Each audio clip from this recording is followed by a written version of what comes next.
আজকে ছিল হিয়ার স্কুলের লাইফের ফার্স্ট পিটিএম, তাই আমি তো এক্সাইটেড ছিলাম। আমার সাথে বেশি এক্সাইটেড ছিল হিয়া।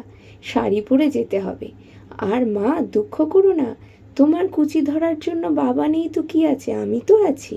শাড়ি পরার পর একটু নাকি আবার তুলতে হয় সেলফি। সেলফি তুলে আমরা স্কুলের উদ্দেশ্যে বেরিয়ে গেলাম। স্কুলে পৌঁছে প্রথমে গেলাম বুক ফেয়ারে।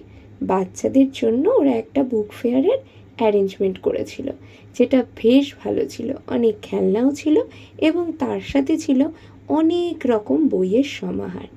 এই ছোট্টখাট্টো বাচ্চাদের এত নানা রঙের বই দেখতে এতই ভালো লাগছিল।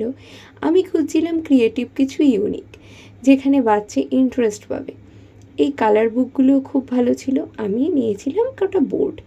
আর এই যে তারপরে হিয়া চলে গেল তার পছন্দের জায়গায় স্লিপ চড়তে। স্লিপ চড়া হলে আমাদের শুরু হলো পিটিএম সেশন। ম্যামরা তো খুবই ভালো।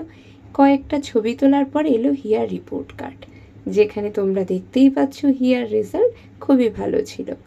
তারপর বাড়ি এসে পৌঁছে এই যে হিয়ার আজকের বইমেলার কালেকশান। আর এই দুটো বই হিয়া অলরেডি কমপ্লিট করে ফেলেছে। একটা ছিল ট্রান্সপোর্টেশন আর একটা ছিল ফ্যামিলির উপর। তারপর হিয়াকে স্কুল থেকে আজকে একটা গিফট দেওয়া হয়েছিল, যেখানে ছিল একটা স্টোরি বুক আর একটা ছিল স্পটলাইট ট্রান্সপোর্ট। এটাও বেশ মজার বই ছিল। হিয়া তো গিফট পেয়ে ভীষণ খুশি। তারপর হিয়া এই সমস্ত বই উল্টাতে উল্টাতে আমিও মজা নিচ্ছিলাম, আর এই বোর্ডটা পেয়ে হিয়া আনন্দে লিখছিল। অবশ্যই জানিও কেমন লাগলো। ভালো থেকো।